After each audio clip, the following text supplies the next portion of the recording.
আসসালামু আলাইকুম। আমন্ত্রণ বাংলা ভিশন সংবাদে আপনাদের সাথে আছি আমি ফারজানা কমি।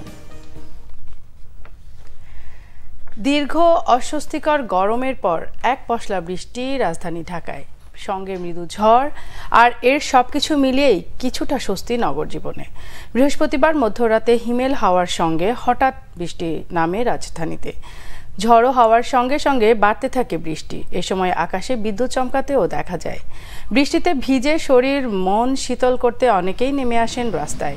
বৃষ্টি দেখে নিজেদের ঘরে আটকে রাখতে পারেননি তারা। টানা তীব্র তাপদাহের পর বৃষ্টির পানিতে স্বস্তি খুঁজে পান রাজধানীবাসী। আবহাওয়া অধিদপ্তর আগেই জানিয়েছে, ঢাকা, ময়মনসিংহ ও বরিশাল বিভাগের 2-1 জায়গায় অস্থায়ী দমকা হাওয়া ও ঝড়ো হাওয়া সহ বৃষ্টি অথবা বজ্রবৃষ্টি হতে পারে। কোথাও কোথাও বিক্ষিপ্ত শিলাবৃষ্টিও হতে পারে। বৃষ্টিপাতের ফলে সারা দেশে তাপমাত্রা কমার সম্ভাবনা রয়েছে। গরমের প্রভাব পড়েছে মুরগি উৎপাদনেও। অতি তীব্র তাপদাহে বিপাকে কুড়িগ্রাম ও জয়পুরহাটের পোলট্রি খামারিরা।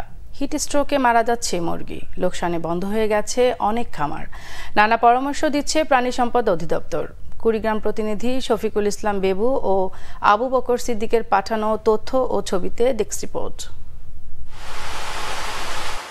তাপপ্রবাহ থেকে মুরগি বাঁচাতে ফ্যানের বাতাস, স্প্রে, স্যালাইন ও লেবুর পানি দিচ্ছেন কুড়িগ্রামের খামারিরা। তবে কোনো কিছুই কাজে আসছে না। মুরগি খাবার কম খাচ্ছে, ওজনও কমে যাচ্ছে।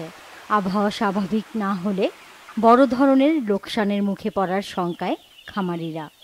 দিনের বেলা বেশি হিট স্ট্রোক হয়, তাছাড়া 2-4টা নর্মাল এভাবে মারা যায়, কোনোদিন 10টা কোনোদিন 15টা এভাবে মারা যাচ্ছে। মুরগির দাম কমলে বা খাদ্য উপকরণের দাম বাড়লে এটা বাংলাদেশে কোনো আলোচনা হয় না।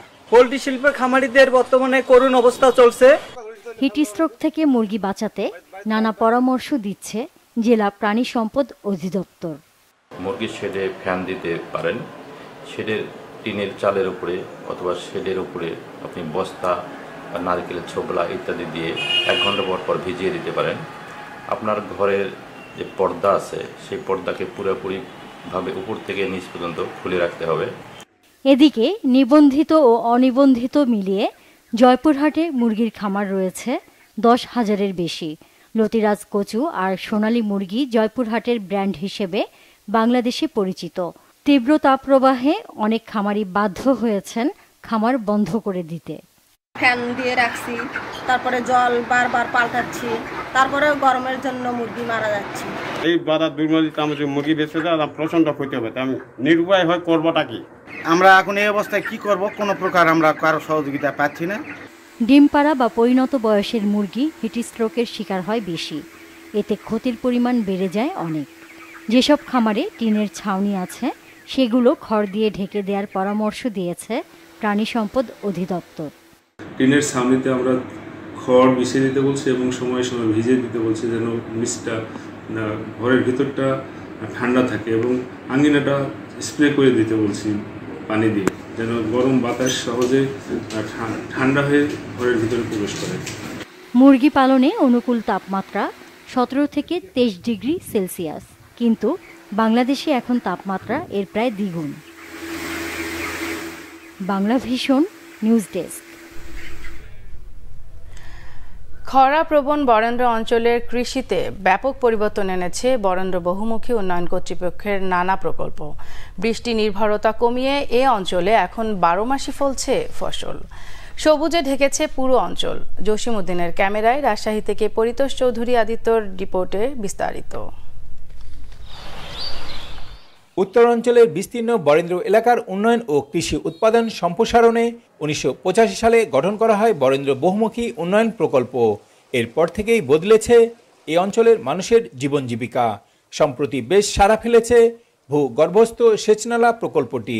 329 কোটি টাকা ব্যয়ে 2022 সালের এপ্রিলে শুরু হওয়া এই প্রকল্পের কাজ শেষ হবে 2026 সালের মার্চে। ইতিমধ্যে 2022-23 অর্থ বছরে 51 কোটি টাকা ব্যয়ে 250 কিলোমিটার ও চলতি অর্থ বছরে 125 কোটি টাকা ব্যয়ে 750 কিলোমিটার পাইপলাইন বসানোর কাজ শেষ হয়েছে। এতে খুশি বরেন্দ্র এলাকার কৃষক। বছরে একবার করতাম, এখন বছরে 2বার হয়, 3বারও হয়। 2 সিস্টেমে ধান করছি।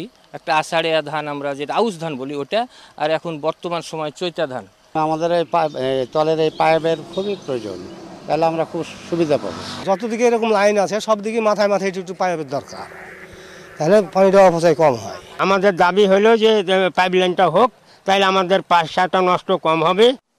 সংশ্লিষ্টরা বলছেন পুরো প্রকল্পের কাজ শেষ হলে উপকারভোগী হবেন রাজশাহী রংপুর বিভাগের 16 জেলার 9 লাখ কৃষক।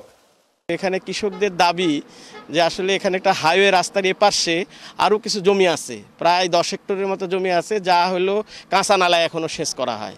তাদের দাবি যে এখানে আরও 2000 মিটার নালা যদি দেওয়া যায় তাহলে এই টোটাল এরিয়াটা কভার হয় আর কি। উঁচু নিচু জায়গা জমি পড়ে থাকতো যেখানে আবাদ হতো না, সেগুলোতে এখন সুনিয়ন্ত্রিত সেচের আওতায় আসছে এবং এখানে সেচের পানির কোনো অপচয় হয় না, কৃষকের খরচ কম হয়, কাঁচা নালা দিয়ে পানি যে চুয়ায় যেত, এভাপোরেশন হতো, সেই জিনিসগুলো হয় না।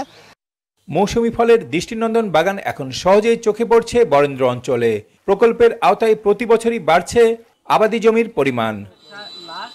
পরিতোষ চৌধুরী, আদিত্য, বাংলা ভিশন, রাজশাহী। স্বাস্থ্য পরীক্ষা শেষে হাসপাতাল থেকে গুলশানের বাসায় ফিরেছেন বিএনপি চেয়ারপারসন বেগম খালেদা জিয়া। তার ব্যক্তিগত চিকিৎসক ডাক্তার জাহিদ হোসেন জানিয়েছেন, বিএনপি চেয়ারপারসনের লিভার ট্রান্সপ্ল্যান্ট অত্যন্ত জরুরি হয়ে পড়েছে। বিদেশে নিয়ে দ্রুত তা করার পরামর্শ দিয়েছেন মেডিকেল বোর্ড। রাজধানীর এভারকেয়ার হাসপাতালের কিছু জরুরি পরীক্ষা নিরীক্ষা শেষে রাত 8:55 বাসায় পৌঁছান তিনি। ডাক্তার জাহিদ আরও জানান, মেডিকেল বোর্ড বেগম খালেদা জিয়ার স্বাস্থ্যের সার্বক্ষণিক খোঁজখবর রাখার পরামর্শ দিয়েছে। বিএনপি চেয়ারপারসন খালেদা জিয়া এখন মোটামুটি সুস্থ আছেন উল্লেখ করে ডাক্তার জাহিদ হোসেন জানান, তার হার্টে রিং পরানো হয়েছে, কিডনি জটিলতায় ভুগছেন তিনি। ডাক্তারের পরামর্শ অনুযায়ী বিএনপি চেয়ারপারসনের লিভার ট্রান্সপ্ল্যান্ট 6 মাস দেরি হয়ে গেছে বলেও উল্লেখ করেন বেগম খালেদা জিয়ার ব্যক্তিগত চিকিৎসক। এই ছিল এখনকার মতো। পরের সংবাদ বেলা 12টায় দেখার আমন্ত্রণ রইল। এছাড়া বাংলা ভিশন সংবাদ ও সংবাদ সংশ্লিষ্ট অনুষ্ঠান দেখতে ভিজিট করুন www.bvnews24.com ও facebook.com/banglavisionnews এবং সাবস্ক্রাইব করুন youtube.com/banglavisionnews। এতক্ষণ সাথে থাকার জন্য ধন্যবাদ সবাইকে।